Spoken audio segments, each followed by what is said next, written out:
wow, it's gonna be a dark night when we get that C&D from DC. Dude, chill out. Let me try,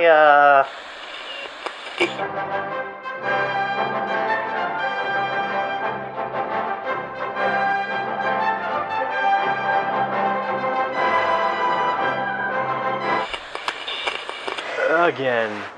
The boys in blue are gonna knock down our doors. Scout's Honor, you're gonna love this next one.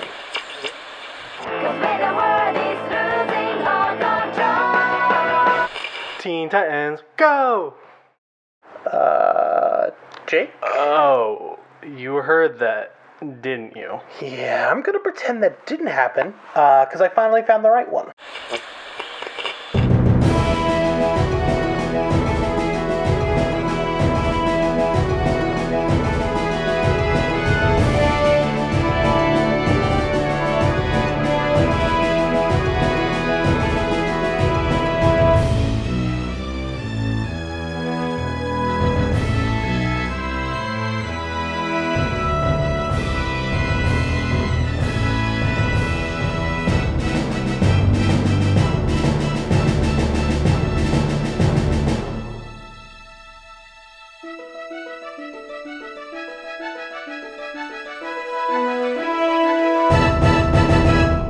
Welcome to the Origins issue of Supersons, a podcast where two brothers muster the courage to tackle the DC universe and every blam, wham, and zam that comes with it.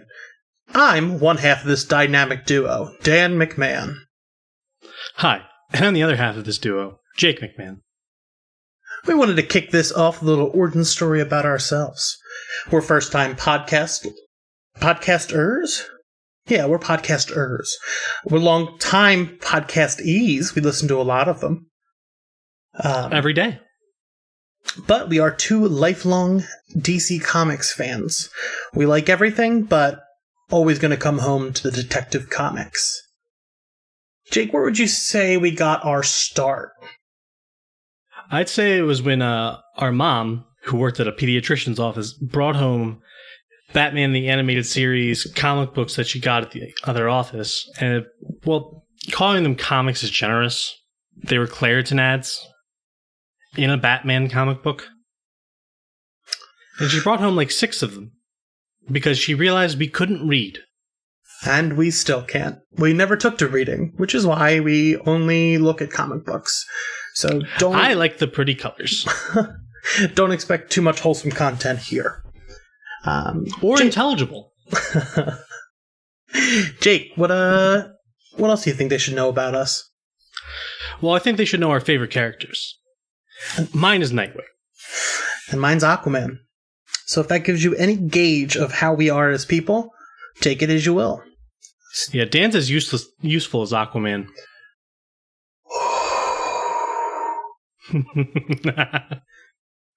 I don't have to defend him anymore. He's getting a movie. Where's your movie, Nightwing? Okay. It's coming. So our mission was to spread the good word of the DC Comics to new readers, current readers, and all naysayers. If by the end of this journey, if we have any listeners, as long as we get one person to buy a comic book when they normally wouldn't, then we've done our jobs. So the way we're going to run this podcast is we're going to do 2 stories every week. Be it a comic, a television show episode, a movie, a song, or anything that goes along with DC Comics. We're going to pit them against each other to kind of see what's more effective. What's a better bang for your buck, if you will. So today we wanted to kick it off with a blockbuster. 2 Justice League origin stories. 2 stories where the Justice League gets their start and who they become. Jake, you want to give us a little info about the first read? Yeah, our first story today is Justice League, A Midsummer's Nightmare, written by Fabian Nicieza and Mark Waid, who are great writers. If you've read a comic book and you don't know these names, you haven't read enough comic books. And our pencils are by Jeff Johnson, Derek Robertson, and inks by John Holleridge and Hannibal Rodriguez. Letters by Ken Lopez, colors by Pat Grahy, and edited by Ruben Diaz. And our second story today is the first volume from the New 52, Justice League Origins, written by Jeff Johns. The penciler was Jim Lee. Inks by Scott Williams, Sandra Hope, Matt Banning, Mark Irwin. Artist, Carlos Deanda. Letterer, Pat Brasal. Colorist, Alex Sinclair, Gabe Alata, and Tony Avina. And a story written by Jeff Johns is kind of I want to say a big ticket number, because Jeff Johns, for lack of better words, has been the architect of what the DC Universe has become. He's written iconic stories for Superman, Flash, Green Lantern, Aquaman, and so many others that have kind of solidified who these characters are in the modern day. And Jim Lee is... Jim Lee. If you don't know Jim Lee, then I don't know how to help you. I mean, the man has his name put across a TV show called Wildcats. Yeah. All of the people... actually, it's just you who like to remember that. So... I'm probably also one of the only people who has seen that show. Do you want to kick us off with a summary of what Justice League: A Midsummer's Nightmare was? Of course. In a world where the DC superheroes have forgotten who they are and are living in a dreamscape set up by Dr. Destiny, who is under the control of no man. And now, they're fighting and coming together to stop Dr. Destiny, until they realize that voice can get tiring. And back into what I'm saying. They get together, they all come together as they remember who they are in a world where everyone but them has superpowers. So they all come together, trying to figure out what's going on and stop it. They become the 90s Justice League, the one that's primarily known for the great Grant Morrison run. Very great Grant Morrison run. Yeah, so I'm going to give you a little rundown of what Justice League Origins was about. As I read the story, it is a summer blockbuster. That's what it is. It's like Michael Bay directed the Justice League. It's an origin story set 5 years before the start of the New 52, where Batman, Superman, Wonder Woman, Flash, Green Lantern, Aquaman, and Cyborg all meet for the first time, or are created in Cyborg's situation, to stop an invasion by Darkseid. It kicks off the entire DC New 52 with a real bang. There's a lot of egos clashing, some friendships between Green Lantern and the Flash, as usual, and it is all out A+ blockbuster. But they are two very different stories in that respect. Mm-hmm. So, Jake, what are your feelings about Midsummer? Well, I feel like some of the characters are non-entities in the whole story. Like Aquaman and Wonder Woman. Wonder Woman has a little bit part in the beginning in the first issue. And Aquaman is just kind of there. But there is one really, really fun scene where how he remembers who he is. Yep, that was one of my notes to bring up. Would you care to tell him that? It is your favorite character. So, Aquaman is he's not the CEO, but he's like the vice president or something like that of a tuna company. Because... which is also run by Garth, also known as the Tempest, and Dolphin. So, he's standing in his office where a Bruce Wayne who has remembered who he is shows up, and Arthur's not getting with the picture. He's not understanding who he was. So, the only logical and calm-headed choice that you could make is taking his head and dunking it into the fish tank and holding him underwater until he realizes he can breathe. Totally logical. That's what you do to get somebody to remember something. Oh, yeah. No, he was like... I remember. And then he becomes a non-entity again. Yeah, they're not really big in the story at all, which sucks. I mean, the biggest characters in this story were Kyle Rayner, Batman, and Superman. Yeah, Flash had a little bigger part than the other two. And, well, I'm forgetting the one who probably has one of the biggest parts in the story, and that's Martian Manhunter. How did we both forget the Martian Manhunter? Well, I mean, in this story, he forgot who he was. he forgot all about Earth. I think we're fine. I mean, after Final Crisis, I feel like they've really... Well, I mean, after Final Crisis, there was no Martian Manhunter. But I mean, after it was rebooted, every attempt to make him relevant after the 90s has kind of fallen flat, which stinks, but there is a new maxi series coming out about him that looks wicked. Mm-hmm. Something else I wrote down was about the Flash. And the Flash is having these nightmares through the story of what he was. And in every single story that the Flash is in where someone loses their memories or time gets changed or he's a different reality or anything like that, the Flash is normally his fault. Yeah, it normally is his fault, but he has the memory of an elephant. Like, he always is the person to be like, oh, that stuff happened. He's always the person to have those visions. I mean, that's probably something to do with the Speed Force. But in this story, he's not the only one who's having flashes like that, because Batman also has this, and that's when he meets his parents again, when they confront him in his office trying to get him out of Gotham, which has become a hellscape. See, I kind of always have a problem when they bring back Martha and Thomas. I feel like it... Wait, hold on. Who do they bring back? Did I say... Oh, don't. No, don't even get started. Don't even get started, because then we're going to have all the Snyder people after us. Mind you, this is going in. This is going in the podcast. Yeah, this is all staying.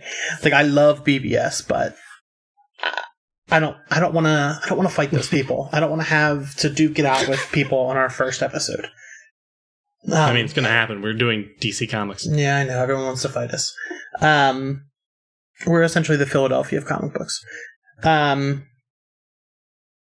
but every time that happens, I just feel like I don't know, it just doesn't feel right. Mm-hmm. And I think the most interesting thing is who Dr. Destiny chooses to conduit that he's in trouble, because Dr. Destiny throughout the whole thing is a captive of No Man. Which is something that I feel is very strong. So when they finally get to Dr. Destiny and they, I guess, unhook him from these machines, he goes on this kind of monologue about how he feels about the superheroes and how he feels inferior to them, and everyone that has gotten powers feels the same way. They might look up to them, they might see them as saviors or gods, but they still want to be them. They don't feel like they could ever match up to what those people are. And that's why I think this story was super effective for me. And well, let me just cut in right now. With that you also see that all of the superheroes, they don't want to be heroes anymore. Like I was mentioning, Kyle Rayner is the person that Dr. Destiny uses as his conduit to tell what's going on. Yeah, so that I actually just wrote down a quote from it. God's choosing to live like peasants. And I feel like that's a huge story theme for DC Comics as a whole. Because there's this, every time the Justice League, if they have the Flash, Superman, Wonder Woman, anyone that's not Batman, they're gods. They are nearly unkillable. But all of them choose to live as people. They don't choose to reign over anyone. They don't choose to do any, none of them are rich other than Batman. They're gods who want to walk among man. And that's what they choose. And that's why I think these characters are so strong. Because in the opposite, Batman wants to be a god. And that's why he pushes himself to every limit possible in order to get there. He doesn't want to be normal. But they yearn for it. But the thing about him is, he also does it for everyone else, which is why Batman is such an interesting character. Yeah. I mean, there's going to have to be an episode where we really get into the dynamics of what Batman and Superman are and how they match up against one another. That's a good idea. There was a great call out in the beginning when Perry is running through the Daily Planet. He's like, "Where's Kent? Where's Kent?" Then he's like, "Where's Parker?" And they're like, "Wrong newspaper." That was a good line.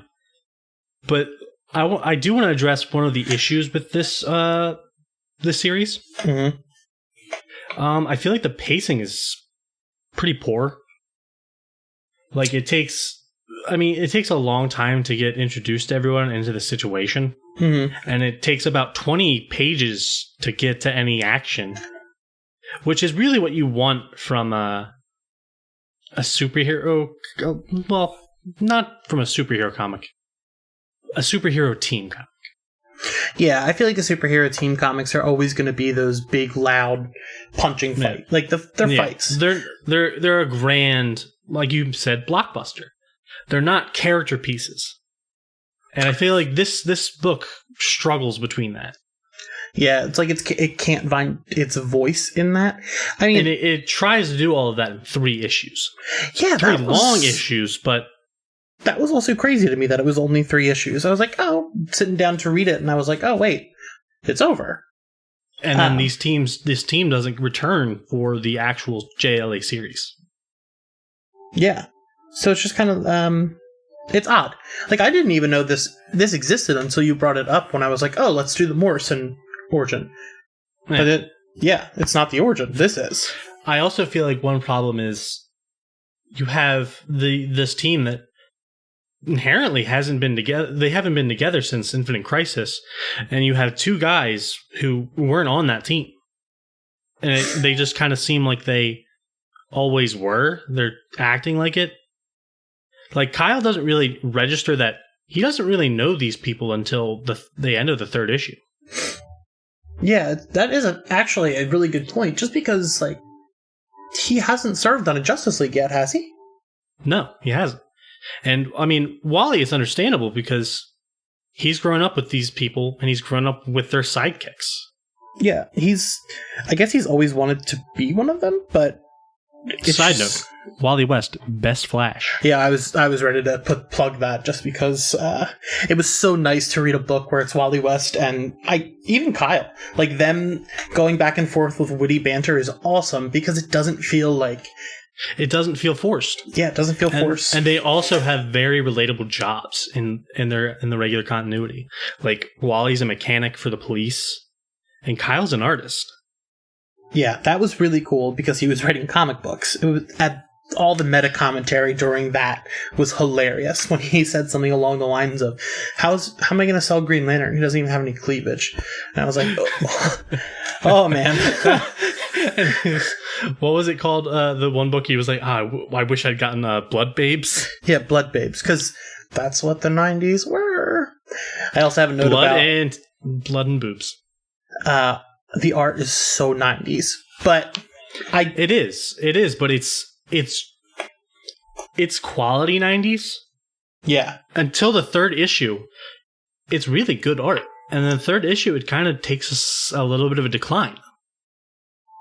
We have all of the characters in place.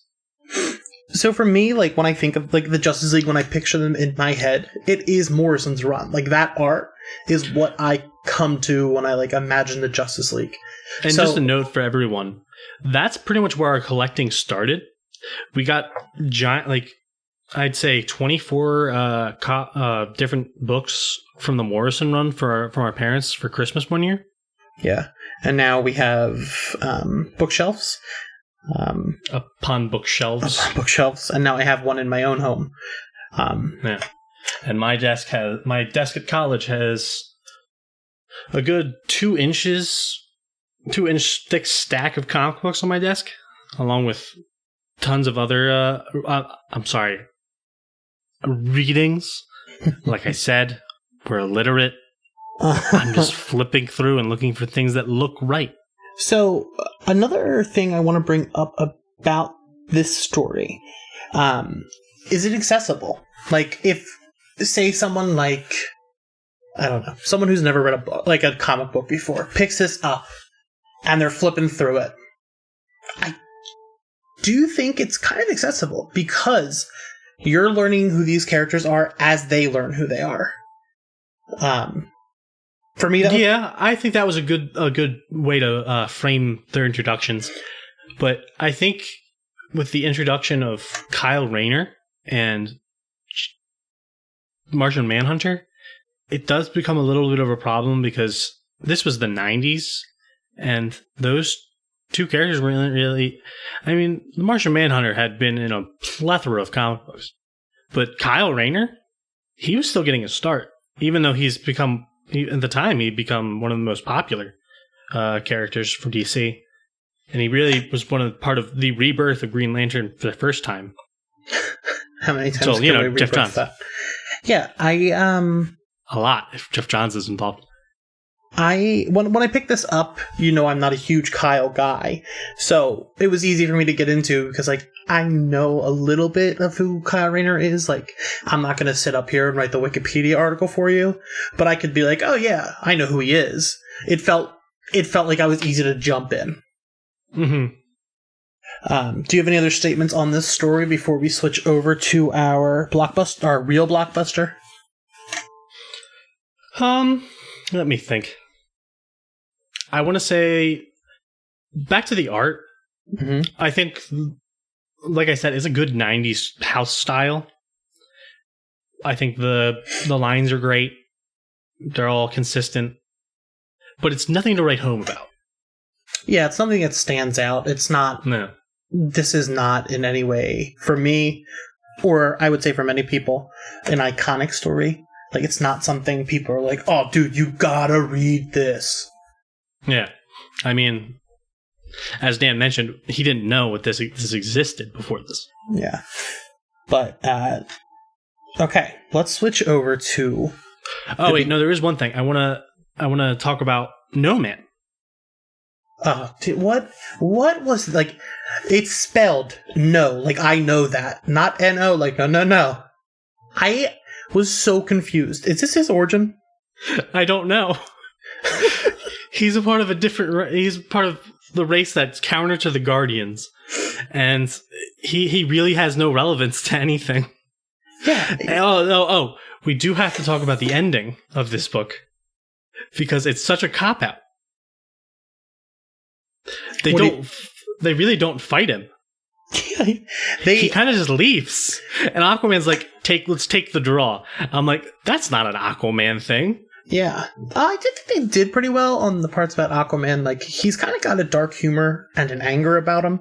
And when the team first unites, he's standing alone with Batman. He was like, oh, anybody's better than hanging out with him, essentially. He makes a comment about it couldn't get any darker around here. Yeah, but the ending, nothing happens. They're just no, there's really no stakes. It kind of just seems like, he wanted to create we have to talk about his motivation for why he had Dr. Destiny plugged into a machine to rewrite the world. Because he wanted to create a world of superpowered beings to protect Earth. And at the end, everyone's depowered, but the Justice League is there. So you can say his motivation was to bring the Justice League together secretly, but he's like, I don't want to let them know that I want them around because I want to be edgy or angsty because this is the 90s. It just ends. He's a poor villain. Yeah. I think the fact that he was using Dr. Destiny was pretty cool because Dr. Destiny got to give us some insight into, I don't know, how some villains can feel, which is something I'm really interested in. Yeah, nuance. He was pretty nuanced. Yeah, he was. At the end, the last drawing of Dr. Destiny, he's gray, completely gray. Did he just fade out of existence? He did. He vanished. Did you not see that? He Darth Vader. He was just not Darth Vader. He Obi-Wan. He just whoop, gone. Yeah, that had me a little confused. Yeah. Also, why does No Man in the first issue become pixelated? Yeah, he walks through an entire page pixelated, and I was like, "Wait, what is wrong? Is my copy broken?"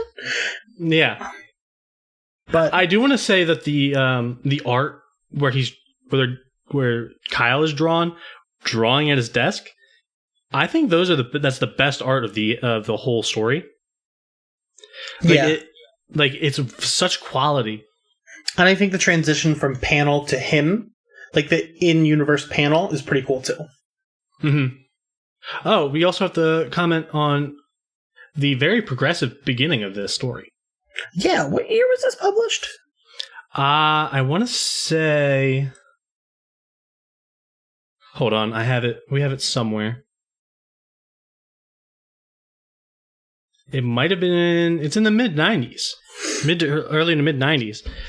96. And there's a kiss between a lesbian couple, which, I mean, has happened before this. But yeah, but it feels so natural. Yeah, it does. But what I was trying to address is, at the time, this isn't something you'd see in, like, your main line. Like, the first homosexual kiss in comic books happened in Starman, which is far from DC's mainstream. Yeah. Is that really the first one? Yes, it is. Oh. I guess I never knew that. It happened right after... Marvel may have had their first character that came out, but DC had the first kiss. I didn't know that. Little fun fact for you. And with that, I think we can move on to Justice League Origin. So, let's start with the new 52 Justice League Origins.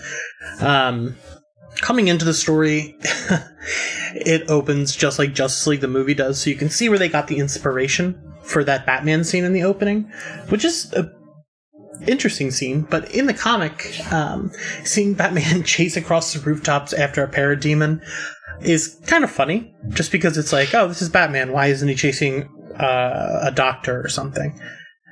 Yeah. So with the introduction of Green Lantern, does he hit him with a fire truck? I think it's a train or a fire truck that he hits the parademon with. Well, I don't really remember what he hit him with. I remember Green Lantern is really powerful. And we all know he's really powerful. But in this, it demonstrates how powerful he is through pure concentration alone. He's single-handedly putting out the majority of the fires in Gotham City with fire trucks. I don't know if I liked that. The introduction of Hal Jordan was awesome. Like, Hal's my Green Lantern. It was just kind of weird seeing that he was just which also, you're wrong. No, it's a fact. So no, he's the worst. Going through and like him just becoming Green Lantern, like in the last year or so, I don't feel like he should have that power. But it looks so cool on a page, so you would do it. Like I would have written that. Mm-hmm. Yeah, I have the comic open right now, and he does in fact use a fire truck. Yeah, hits him with a fire truck. Hit the parademon, who I want to know. One problem with this is parademon biology. Like, this parademon changed like 4 times in their chase of him. He becomes a spider at one point. Yeah, well, I think Green Lantern calls it a dog. Yeah, like he first grows wings after they take him down the first time. Yeah, it's just like, what is happening? Like, I think the story is that they are repurposed aliens. So, like, whatever planet Apocalypse was on, or Darkseid or whatever. Well, yeah, no, that's part of in the story. They yeah, that's what they're taking go out of people their way. For. Yeah.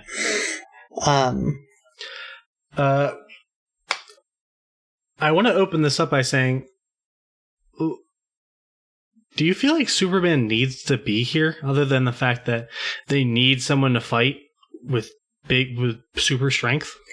Superman is gone for like the last 2 issues. Yeah, but for most of the thing, he just seems kind of there, kind of antagonistic. He seems out of character. He does. I don't want to say non-entity, because that's not what I would call him. I think everyone is an entity in this story, which I think in the last story was a problem. Which is like Wonder Woman is wonderful in this, like, and especially because you know who she meets in this, Raquel, also known as Rocket, for people who have read Milestone comics or have seen Young Justice. Well, smack my ass. I did not know that was her. It is. And they have ice cream together. So I was reading that. I was like, this is somebody, isn't it? The ice cream part is something I wanted to bring up in particular. So the New 52 was a mixed bag. Some of the books were out of this world good. Like, some of the best comics ever. Yeah. But then there's the rest of them. Yeah. And a lot of them got canceled. Yeah. I do not like New 52 Superman. I agree.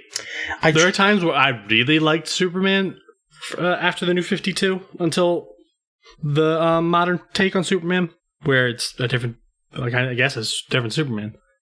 I enjoyed the... Who wrote the Action Comics run where he was just wearing a t-shirt? I can't remember right now. But okay. I like that run for like an issue.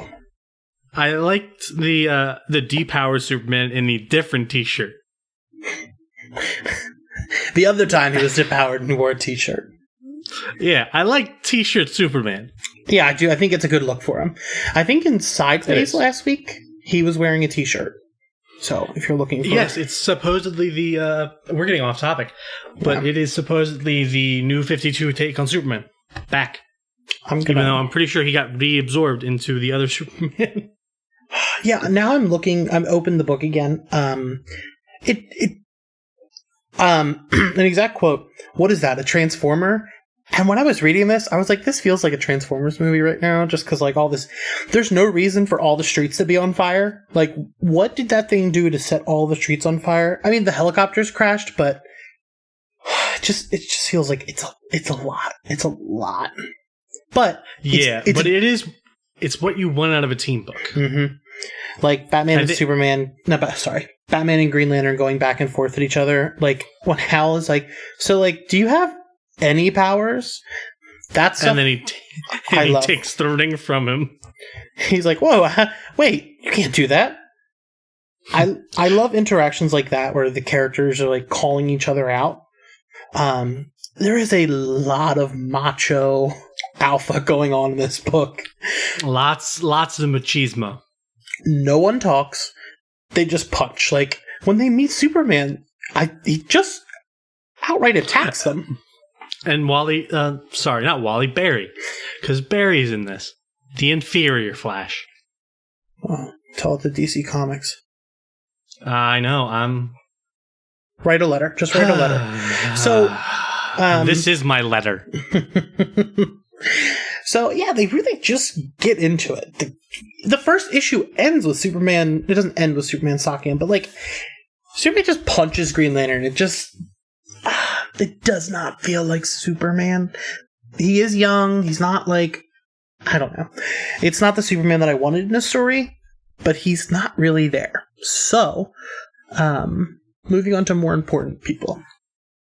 So you want to talk about the thing you want to talk about, and I know you want to talk about? Yeah, Aquaman being a complete and utter badass. Yeah, but also before we get into the complete and utter badass thing, let's talk about how everyone in this team wants to be the leader, and then Aquaman's like, I'm going to be the leader, and then Green Lantern's really upset about it, and then there's just the panel where it's just the five guys talking, Flash stopping Hal from just like getting in Aquaman's face, and he says, you're supposed to be on my side, Flash. We already got one wannabe superhuman trying to boss us around. We don't need another. And he has a constructed arrow pointing at Batman. Yeah, like, as I said, they're all alphas, and they're all like, I'm the best. But like little quips like that from Green Lantern are like spot on. They don't feel forced. They don't feel like, it just feels natural for him to. That's more the modern Jeff Johns take on Hal Jordan. Yeah, and not the other former takes. Like, Hal Jordan has always been sleazy. Yeah, he's a sleazeball. But in this, it's more he's macho. Because, I mean, before Jeff Johns revived him, Hal Jordan was boring. He couldn't keep he wasn't boring. He was a mess. No one could keep a straight character going for him. And I've said this to you before. I wish Hal would have stayed as Parallax. I wish it wouldn't have been a virus and it would have just been him wilding out after the Guardians like, oh, nah, you can't rebuild your city like that, dude. And then him being like, well, fuck you. I'm coming to kill all of you. Like that. Well, I mean, we will have more conversations about this later. Yeah. Get me started. And I think Hal Jordan. I think we have that planned out for a few episodes down the line. Yeah, we'll be talking. Where we have definitive Parallax stories. But back to the story today. Yeah, that's a good point. I want to talk a little bit more about that Wonder Woman ice cream. It's because I feel like it's a super important thing that takes. That kind of takes the spotlight. Very humanizing. Yeah, because this is Diana right after she comes to humanity from Themyscira. Yeah. The fact that... But what's also important to note in continuity, it's right before she becomes a god. Yeah, but that's later. This is important because she's looking for harpies. That's what she's asking everybody, because that's what she's calling parademons. She doesn't know... I don't want to say Earth, but like modern culture. It isn't what she is growing up with, and getting her reaction to things, especially the ice cream, is just incredible. Because she like lists that as one of like the redeeming factors of humanity. She's like, "You guys have ice cream," and I don't know. I feel like that adds some heart to 4 other characters. 5, sorry, Aquaman's in there too. Just I don't know, having a measuring contest. It gives a nice feminine touch, but not overtly feminine. I wouldn't even just say that. I think it just gives something that isn't just alpha male barking at each other.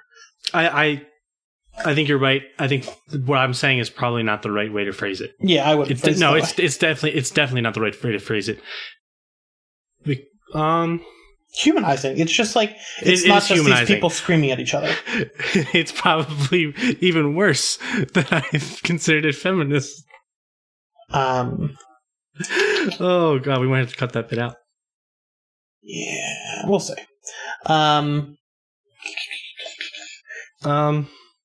Oh, another big thing I want to talk about is Cyborg. Well, hold on. Before we get into that, I just remembered, when I cut you off before we talked about how much of a badass Aquaman was. Oh, yeah, I'll get to that. I want to talk about Cyborg. I want to get the stuff I don't care about out first. I am a sci-fi robot enthusiast. As am I. I don't like Cyborg. Cyborgs. I do not like Cyborg. And I'm on the other end of the spectrum. I love Cyborg. I don't like Teen Titans. He's not... I don't love him in this.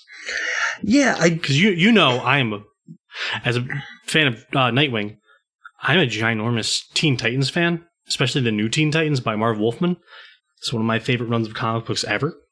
Right, but let's get back to how he's treated in this, because I actually he's a Deus Ex Machina plot device. I would say he's more than that. I would argue that because he comes into the story. That's true. This is the first time I've actually been like, oh, okay, Cyborg's got something going. Because they flip that normal script of a dad wanting their son to be a sports star, things like that. They do. And the dad wants him to get into science, and outright tells him he's not coming to one of his football games. Despite that was sad. But everything after that, I don't think it works for him. No. Everything before he becomes Cyborg is wonderful. It's great character development. And then... Right, but I think that page is super powerful of him walking his way and his father telling him he's not coming. And it's just like, oh, his dad doesn't care about him. But then he goes out of his way and risks his life to save his son. Do we want to talk about who Dr. Stone works with?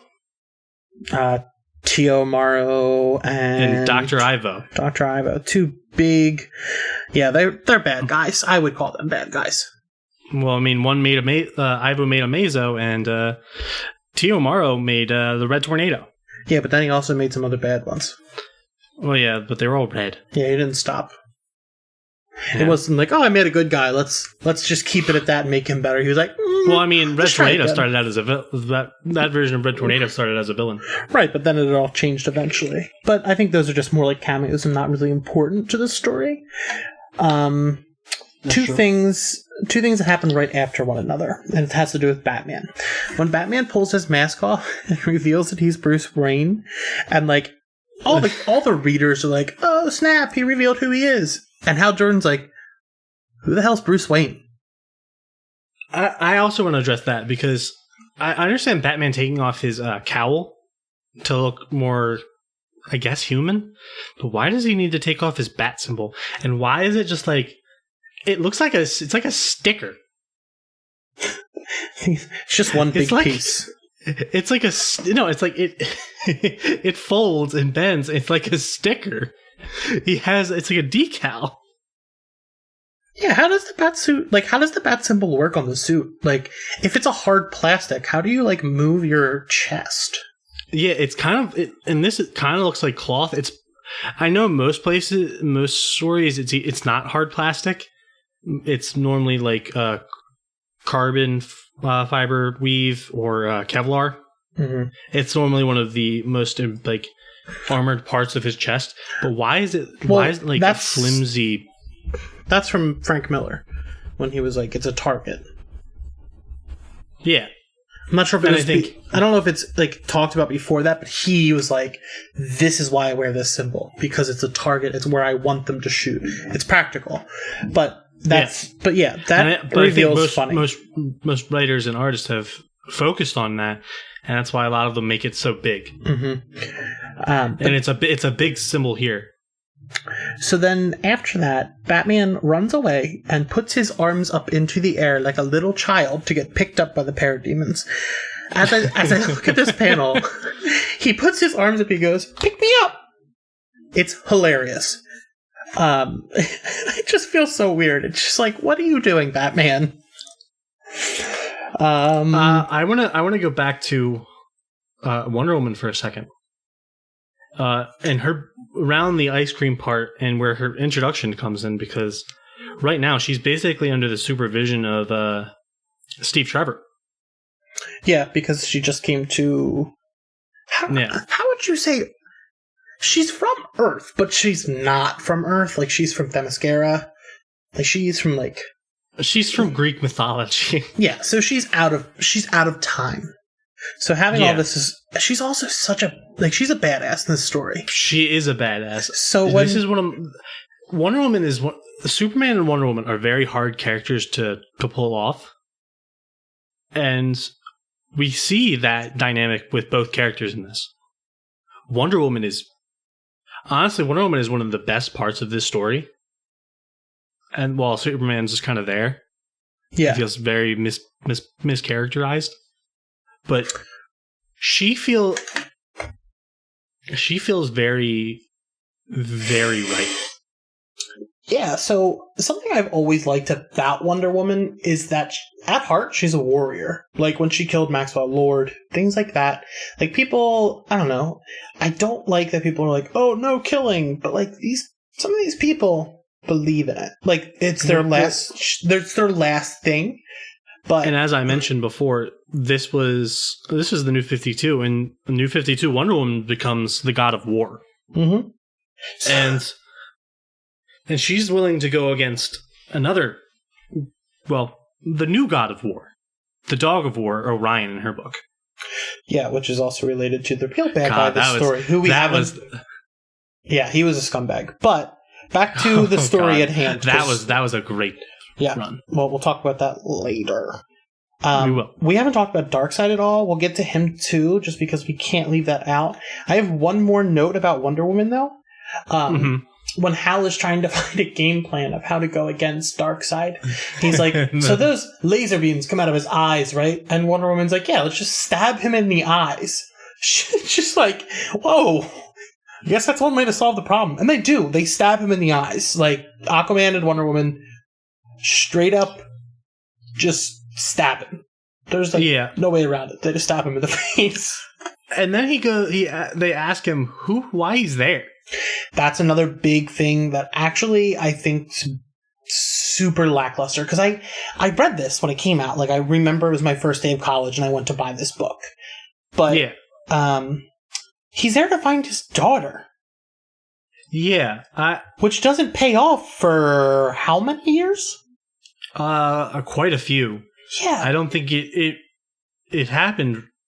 Didn't happen until right before Rebirth. Yeah, so recently.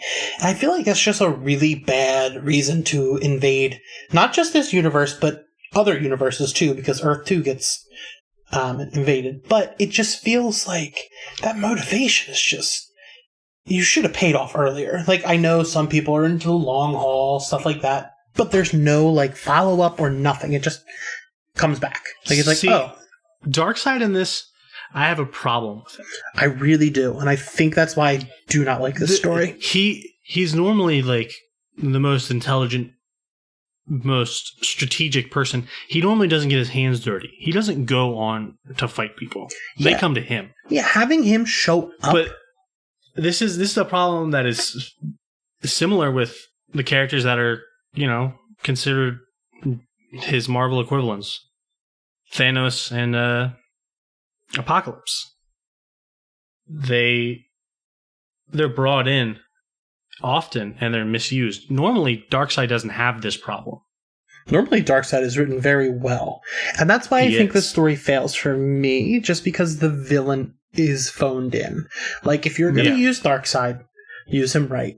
It's not like he is a new character. It's not like these people don't know who he is.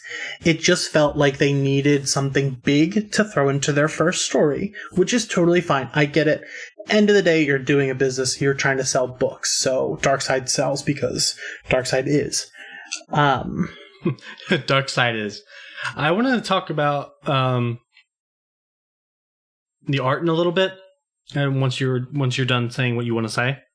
Yeah, just think, I don't know, it just feels like he shouldn't have been the villain, and it took me out. Like, if there's not a strong adversary other than swarms of parademons, it felt like each other. Like, the other heroes were the villains of the story more so. I will say that, they had an antagonistic relationship, and I think a lot of that's Hal. Because at the end, he's like, we're not a team. And then Barry calls them all the team the Super 7, which is just a real Barry thing to do. Yeah, I love the payoffs like that. Like when you're like, oh, they're gonna say it, and they're like, oh wait, no, just kidding. But back to the I will. Yeah. Actually, before we get on to that, when you were saying that you didn't want Darkseid, because I want to say that he's better than what the movie used. And that's all I will say. We're not talking about that movie. We're not talking. So the art... so afterwards, after this arc, it would be the new 52 house style. But because this is the origin of that style, Jim Lee's redesigns are...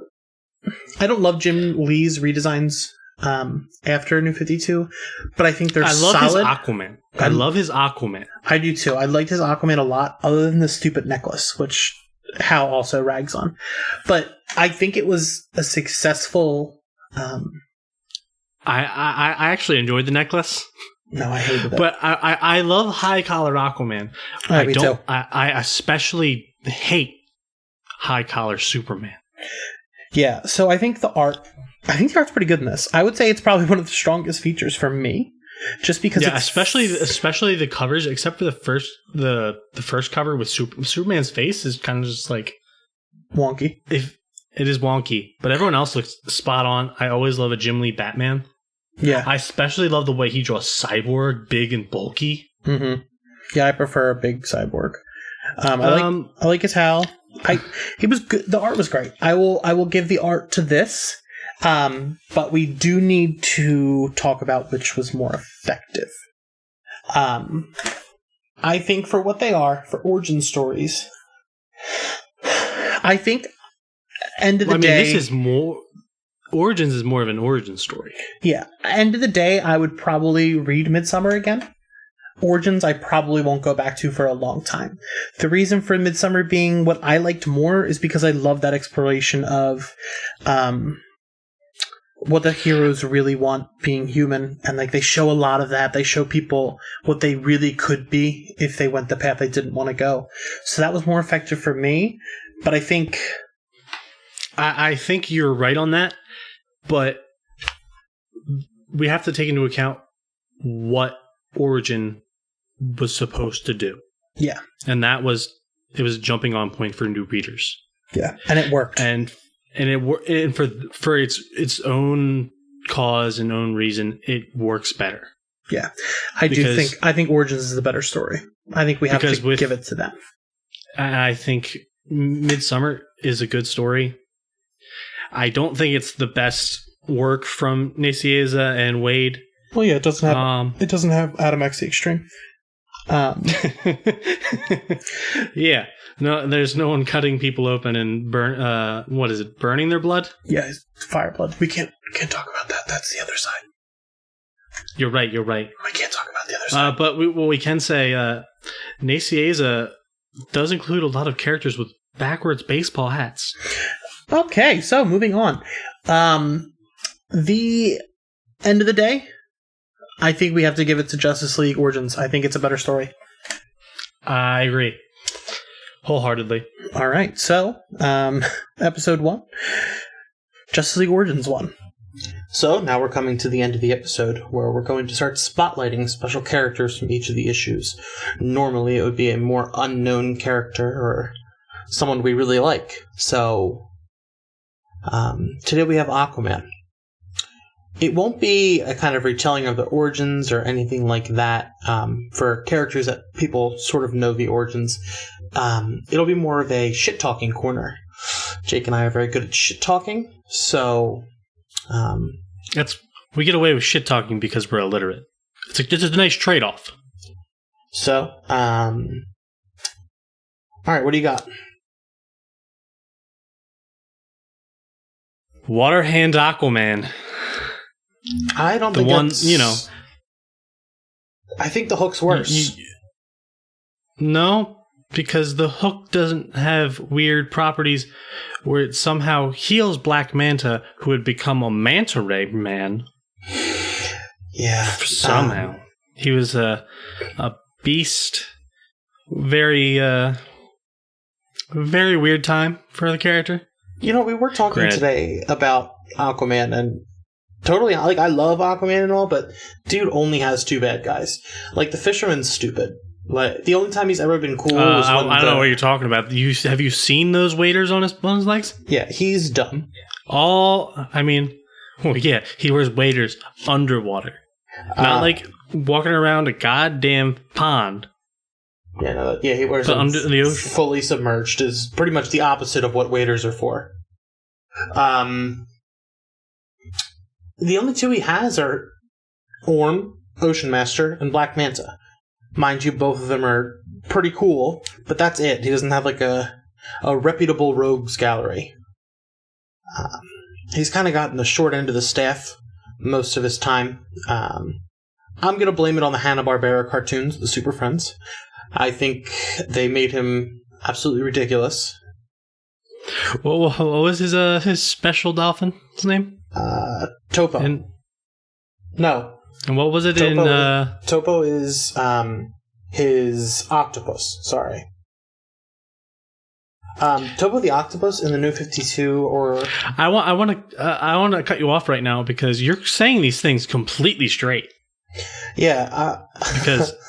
So, Dan, he has an octopus best friend who plays the banjo.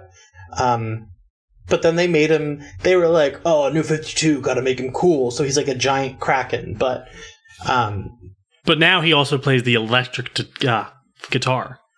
Yeah, and is like 40 stories tall. He's gigantic. Yeah, but electric guitar. Dude rode dolphins, like jet ski. There's been a lot of bad Aquaman stuff. And I would say up until... he becomes a squid man? Nope, that was terrible too. Just like there was another Aquaman. The Dweller? Real shit talk here. There was a second Aquaman for a little while whose name, Aquaman's real name is Arthur Curry. That's his surface name. There was a second Aquaman whose name was Arthur Joseph Curry. So nobody at DC was like, you know what? We're doing a new Aquaman. Let's give him like a new story or a new name. They're just like, just give him a middle name. It's fine. Nobody will care.